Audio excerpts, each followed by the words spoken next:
Hello everyone, आप सब कैसे हैं। मैं उम्मीद करता हूं कि बहुत अच्छे होंगे और अपनी पढ़ाई को बहुत अच्छे से कर रहे होंगे। मैं Akash Kumar Bhadana ICT virtual classroom में आपका बहुत बहुत स्वागत करता हूं मेरे प्यारे बच्चों। जैसे आपको पता है, बेसिकली मेरे प्यारे बच्चों, हमारी आपका जो है 10th क्लास है और 10th क्लास में हम लोग ज्योग्राफी और चैप्टर नंबर 4 को हम लोग इसे देख रहे हैं, लेसन नंबर 4।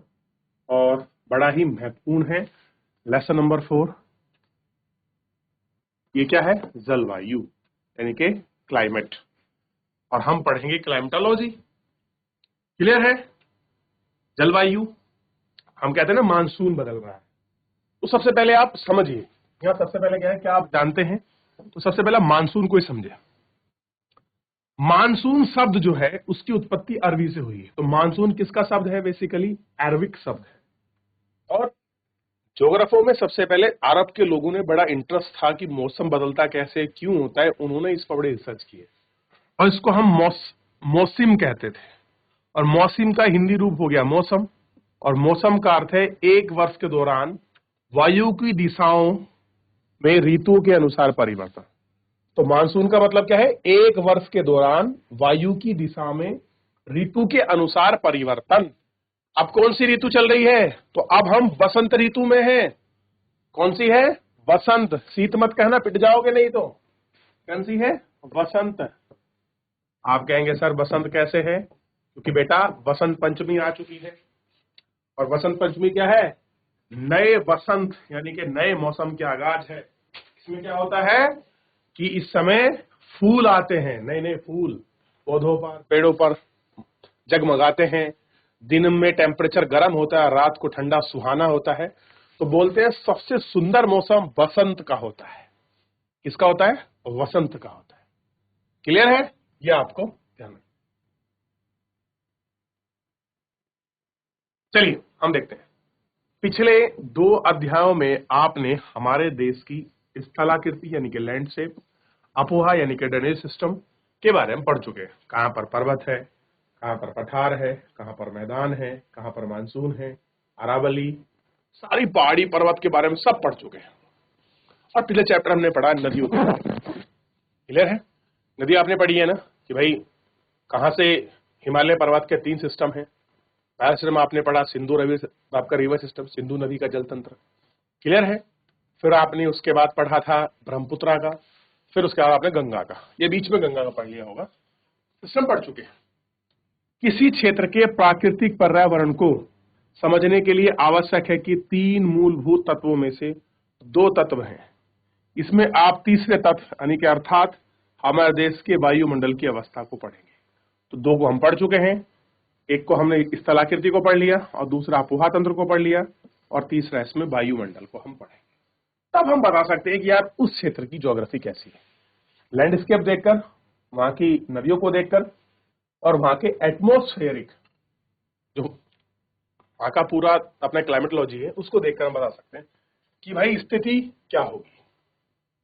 आप कह रहे हैं दिसंबर में ऊनी के वस्त्र क्यों पहनते हैं और मई के महीने में वो असुविधाजनक क्यों लगते हैं, जून और जुलाई में वर्षा क्यों होती है, इन सभी प्रश्नों के उत्तर आप भारत की जलवायु का अध्ययन करेंगे और जान सकेंगे। कह रहे हैं अगर आप इनको देखेंगे तो आप इन सबको जलवायु का अध्ययन करेंगे और एक विशाल क्षेत्र में लंबे समय अवधि से मौसम की अवस्थाओं में विविधताओं का कुल योग ही जलवायु है। कह रहे हैं कि एक विशाल क्षेत्र में समय अवधि में 30 से अधिक मौसम की अवस्थाओं में विविधताओं का कुल योग ही जलवायु है। यह एक विशेष समय में एक क्षेत्र में वायुमंडल की अवस्थाओं को बताता है। मौसम का जलवायु तत्व तापमान, वायुमंडलीय दाब, पवन, आर्द्रता, वर्षण को ही एक स्रोत है। और आप आवश्यक ध्यान दिया होगा कि मौसम की अवस्थाएं प्रातः एक दिन में कई बार बदलती हैं। कैसा होता है? कई बार वो आपका चेंज होती है। तो सबसे पहले एक बेसिक फंडामेंटल के रूप में कुछ चीजें अब आपको क्लियर हो गई होंगी। पहले आप इतना समझने का प्रयास कीजिए कि क्या हमने बेसिकली चेंज किया है, क्या हमने पढ़ा है। क्लियर है? तो इतना आपको क्लियर हो गया। ठीक, आगे बढ़े। कुछ सप्ताह कुछ महीने तक वायुमंडल अथवा अवस्था एक की समान बनी रहती है। दिन गर्म या ठंडे, हवादार या शांत, आसमान बदलते हुए घिरे या साफ, आर्द्रता या शुष्क हो सकता है। तो कैसा दिन गर्म ठंडा हो, या तो हवा चले या शांत रहे, बादल हो या ना हो या मौसम साफ रहे, शुष्क हो या आर्द्र हो। महीने के औसत वायुमंडलीय अवस्था के आधार पर ही वर्ष में ग्रीष्म और शीत ऋतु का विभाजन होता है। कैसे है? वर्ष के आधार पर औसत जो चीजें, उन्हीं के बेसिस पर ही हम लोग पूरा क्लासिफिकेशन करते हैं। क्लियर है? विश्व को अनेक जलवायु प्रदेश में बांटा जाता है। क्या आप जानते हैं भारत की जलवायु कैसी है और क्यों है? इस संबंध में इस अध्याय को पढ़ेंगे। ठीक। और भारत की जलवायु को मानसूनी जलवायु कहा जाता है। क्या कहते हैं? मानसून। एशिया में इस प्रकार की जलवायु मुख्यतः दक्षिण पूर्व में पाई जाती है और सामान्यतः प्रतिरूप में लगभग एक रूपता है। एक रूपता मतलब एक जैसी है। तो भारत की जलवायु कैसी है? मानसूनी है। तो इंपॉर्टेंट करके लिखिए, भारत की जो मानसून वो कैसी है? वो आपका मानसूनी है।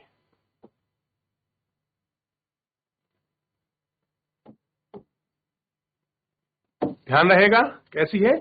मानसूनी जलवायु। ठीक। एशिया में इस प्रकार की जलवायु को मुख्यतः कहां पाई जाती है? दक्षिण पूर्व में, यानी कि दक्षिण और पूर्व। तो एशिया का जो साउथ ईस्ट वाला क्षेत्र है, तो वहां पर जो जलवायु है, जो क्लाइमेट है, वो कैसी है? मानसूनी है। अब मानसूनी क्या होती है, कैसे होती है, क्या चीजें, इसको हम लोग आगे एक्सप्लेनेशन में पढ़ेंगे और देखेंगे कि देश की जलवायु अवस्था में प्रादेशिक स्पष्टता है और विभिन्नताएं पाई जाती है। आइए हम दोनों पर महत्वपूर्ण देखें कि तत्व तापमान और वर्षण को लेकर देखते हैं। कह रहे हैं, हम देखते हैं कि जो जलवायु है और उसकी जो कंडीशन है, जो स्टेबिलिटी है, वो किस प्रदेश में कैसी पाई जाती है। हम दो फैक्टर को लेकर बात करेंगे, एक है टेम्परेचर और एक है वर्षण, यानी कि रेनफॉल और परसेंटेज, या कितने सेंटीमीटर वर्षा होती है एक स्थान से दूसरे स्थान पर। मौसम में इनमें किस प्रकार विभिन्नता, विभिन्नता का मतलब होता है चेंज। भाई यहाँ कुछ और है, वहां कुछ और है, अगले स्थान पर कुछ और है। तो ये क्या हो रहा है? ये आपका विभिन्नता है, अलग अलग रूप से है। वो टेम्परेचर में भी हो सकती है, वो रेनफॉल पैटर्न में भी हो सकती है, वो विंड पैटर्न में भी हो सकती है। क्लियर है? लैंडस्केप की वजह से भी चेंजेस हो सकता है, हाइट के आधार पर भी चेंज हो सकता है। लेकिन हम दो फैक्टर को लेकर बात कर रहे हैं, उन पर हम बात करेंगे। जैसे एग्जाम्पल लेते हैं हम लोग, गर्मियों में चलते हैं। गर्मी का मौसम आने वाला है, क्योंकि अभी बसंत है और हम फरवरी, मार्च, अप्रैल तक हम लोग बसंत झेलेंगे। राजस्थान के मरुस्थल में कुछ स्थानों का तापमान 50 डिग्री पहुंच जाता है, और यह आप बहुत अच्छे से परिचित होंगे। 50 डिग्री सेंटीग्रेड राजस्थान में टेम्परेचर इससे भी ज्यादा 52, 56 तक आराम से पहुंच जाता है आज की इस गर्मी में। क्लियर है? और कह रहे हैं, जबकि जम्मू कश्मीर के पहलगांव, जम्मू कश्मीर आप जानते हैं यूटी है एक अब, और इसका पहलगांव एक क्षेत्र है जहां का टेम्परेचर 20 डिग्री रहता है। कब? ध्यान रखना, गर्मियों में 20 डिग्री, यानी कि ठंडा मौसम बना रहता है। जम्मू कश्मीर में, लेह वगैरह में तो माइनस में रहता है गर्मियों में भी। क्लियर है? और सर्द की रातें जम्मू कश्मीर में त्रास सेक्टर में। अब वही है, अगर हम बात करें शीत रात में, शीत मौसम में, तो जम्मू कश्मीर का जो आपका त्रास सेक्टर है, रात में टेम्परेचर -45, जीरो पर पानी जम जाता है, और उसमें भी -45 टेम्परेचर। जबकि तिरुवनंतपुरम का टेम्परेचर कितना रहता है? 22 रहता है सर्दियों में उस जमाने में। तो यानी कि जो द्रास सेक्टर है ऊपर नॉर्थ में जम्मू कश्मीर का, आप देखें सर्दियों में कितना है? -45 टेम्परेचर है। यानी कि अगर आपने पानी सर फेंका जम जाएगा, बाहर हाथ बाहर निकालो तो जम सकता है। क्लियर है? और वहीं नॉर्थ में अगर आप, सॉरी साउथ में अगर आप जाओगे, तिरुवनंतपुरम में सर्दियों में टेम्परेचर 22 डिग्री मिलेगा। अब इतना टेम्परेचर वेरिएशन हो क्यों रहा है? आपने देख लिया, कुछ आपको यहां से कुछ विचार, कुछ चीजें आपको क्लियर होगी। कुछ तो हो रहा है, और क्यों हो रहा है ये नहीं पता।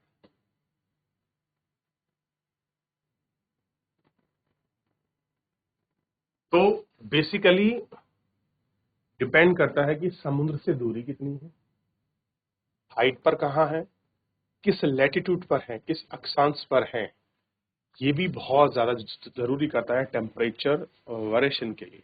क्योंकि हमने चैप्टर नंबर 1 में पढ़ा था कर्क रेखा, मकर रेखा और भूमध्य रेखा के बीच सूर्य की जो शिफ्टिंग होती है और जो हाइट है और समुद्र से दूरी है, ये टेम्परेचर को प्रभावित करती है। क्या करती है? ये तापमान को प्रभावित करती है, इफेक्ट करती है, इनका प्रभाव है। क्लियर है? अब देखिए, कुछ रातों में और दिनों में तापमान बहुत अंतर अधिक होता है। थार के मरुस्थल में दिन का तापमान 50 डिग्री तक हो सकता है, जबकि रात में गिरकर 15 डिग्री तक पहुंच सकता है। दूसरी ओर केरल और अंडमान निकोबार में दिन और रात का तापमान एक समान ही रहता है। कैसे रहता है? एक समान ही। अब वर्षण की ओर ध्यान दें। वर्षा के रूप में इस प्रकार नहीं है, बल्कि मात्रा धातु के अनुसार वितरण में विभिन्नता होती है। हिमालय में वर्षण अधिकतर हिम के रूप में होता है। कैसे होता है? हिम के रूप में होता है, और देश के शेष भाग में वर्षा के रूप में होता है। ठीक। और वार्षिक वर्षण विभिन्न आपका मेघालय में 400 सेंटीमीटर से अधिक, लद्दाख और पश्चिमी राजस्थान में 10 सेंटीमीटर से कम होता है। देश के अधिकतर भागों में जून से सितंबर तक वर्षा होती है, लेकिन कुछ भागों में तमिलनाडु तट पर ही अधिकतर वर्षा अक्टूबर और नवंबर में होती है। कहाँ होती है? तमिलनाडु तट में। यानी कि रिट्रीट मानसून, यानी कि लौटता हुआ मानसून क्या करता है बच्चों? वर्षा करता है। कहां पर करता है वर्षा? तमिलनाडु के तट पर। बहुत बार तमिलनाडु का तट न लिखकर इसको कोरोमंडल तट लिखा मिल सकता है। क्या मिल सकता है? कोरोमंडल। तो कितना है? मेघालय में 400 सेंटीमीटर, लद्दाख में 10 सेंटीमीटर। देश के अन्य भागों में जून में सितंबर वर्षा होती है, और एवरेज रेनफॉल भारत की 114 सेंटीमीटर होती है। ये आपको ध्यान रहना चाहिए। क्लियर है? ध्यान रहेगा इतना? चलिए, सामान्य रूप से तटीय क्षेत्र का टेम्परेचर का अंतर कम होता है। कह रहे जो आपका कोस्टल रीजन के क्षेत्र है, वहां के जो आपके तटीय क्षेत्र हैं, वहां का तापमान कैसा होता है? कम। यानी कि ध्यान देना, टेम्परेचर कम होता है। देश के आंतरिक भागों में मौसमी या ऋतुनिष्ठ अंतर अधिक है। उत्तरी मैदान में वर्षा की मात्रा सामान्यतः पूर्व से पश्चिम की ओर घटती है।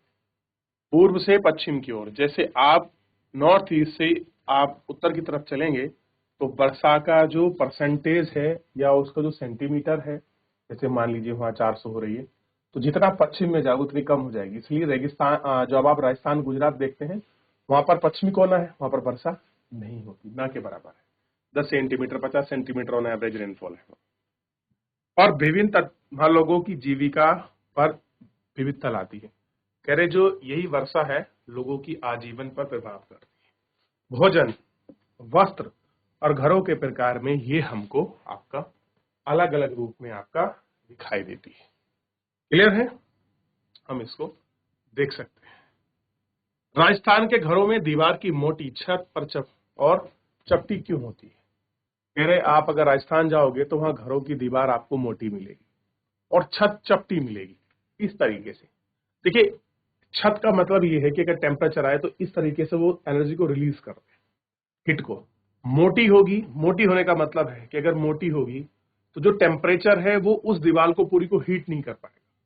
हीट नहीं करेगा तो हीट वैक्यूम अंदर नहीं बनेगा, तो क्या रहेंगे? राजस्थान के घर ठंडे रहते हैं। तराई में गोवा और मंगलोर के ढालों वाली छतें होती है। ये गोवा मंगल ढाल वाली छत क्यों? क्योंकि वर्षा होती है, ज्यादा होती है, पानी नीचे निकल जाता है। असम में प्राय कुछ घर बांस और खंभों पर क्यों बनाए जाते हैं? बांस अधिक होता है। क्लियर है? वर्षा इतनी ज्यादा होती है।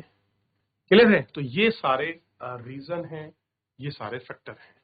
तो एक बार थोड़ा सा आप इस पर नजर डालिए, फिर हम इसके जो मेन प्रभावित करने वाले फैक्टर हैं उन पर भी हम लोग आपकी चर्चा करेंगे। क्लियर है? तो कुछ क्लियर हुआ, कुछ अंतर आपको समझ आ रहा है कैसा क्यों है, हम कर कैसे रहे हैं। चलिए देख लिया, देख लिया, आगे बढ़ जाए।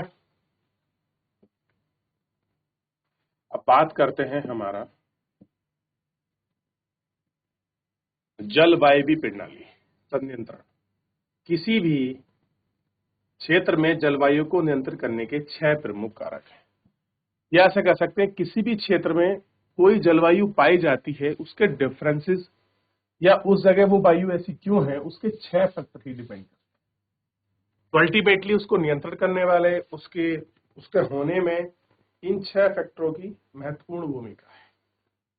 सबसे पहले अक्षांश, लैटिट्यूड, तुंगता यानी कि हाइट, वायुदाब यानी कि एयर प्रेशर, पवन सिस्टम, एक यानी कि हवा पूर्व से आ रही है, पश्चिम से आ रही है, उत्तर दक्षिण से आ रही है, समुद्र से दूरी, महासागरीय धाराएं और उच्चावच स्थल। समुद्र से कितनी दूरी है ये भी डिपेंड करेगी और महासागर की धाराएं, ये सब चीजें इस पर डिपेंड करती हैं। पृथ्वी की गोलाई के कारण इसे प्राप्त ऊर्जा अक्षांशों के अनुसार अलग अलग होती है। इसके परिणाम स्वरूप तापमान धातुओं को आसानी से घटाया जाता है। कोई भी व्यक्ति पृथ्वी की सतह की ऊंचाई की ओर जाता है तो वायुमंडल सघनता कम हो जाती है तथा तापमान घट जाता है, इसलिए पहाड़ियों गर्मियों के मौसम में ठंडी होती है। किसी भी क्षेत्र का वायु दाब और वायु तंत्र उसी स्थान के अक्षांश और ऊंचाई पर निर्भर करता है। किस पर है? उसी की ऊंचाई और टेम्परेचर पर डिपेंड करता है। तो ये सारे ऐसे इंपॉर्टेंट फैक्टर हैं जो डिपेंड करते हैं कि भैया किस प्रकार कैसा होगा, ये सारी चीजें हमको देखने को मिलते हैं। तो कुल मिलाकर इन 6 फैक्टरों के बेसिस पर ही हम इन चीजों को देखते हैं। क्लियर है? कैसे? इन 6 चीजों के बेसिस। देख लिया? चलिए, तो ये 6 फैक्टर को आपको याद रखना है। इस प्रकार तापमान और वर्षा के वितरण को प्रभावित करते हैं, समुद्र की जलवायु पर समकारी प्रभाव पड़ते हैं, जैसे जैसे समुद्र से दूरी बढ़ती है यह प्रभाव कम होता चला जाता है। यानी कि समुद्र से दूरी बढ़ने पर ये सारे प्रभाव हमको दिखाई देते हैं। क्लियर है कि समुद्र से दूरी बढ़ेगी तो उसका कॉजेस क्या होंगे ये हमको दिखाई देंगे। क्लियर है? ध्यान रहेगा। चलिए, तो लोग विषम अवस्थाओं को महसूस करते हैं और महाद्वीपीय अवस्था गर्म और सर्दी में बहुत अधिक ठंड होती है। महासागरीय धाराएं तट की ओर चलती हैं और हवा के साथ तटीय जलवायु को प्रभावित करती हैं। कोई भी तटीय क्षेत्र गर्म और ठंडी जलवायु बहती है, वायु की दिशा में समुद्र तट की ओर बहता है और गर्म ठंडे हो जाए। इस तरीके से भी आप देख सकते हैं।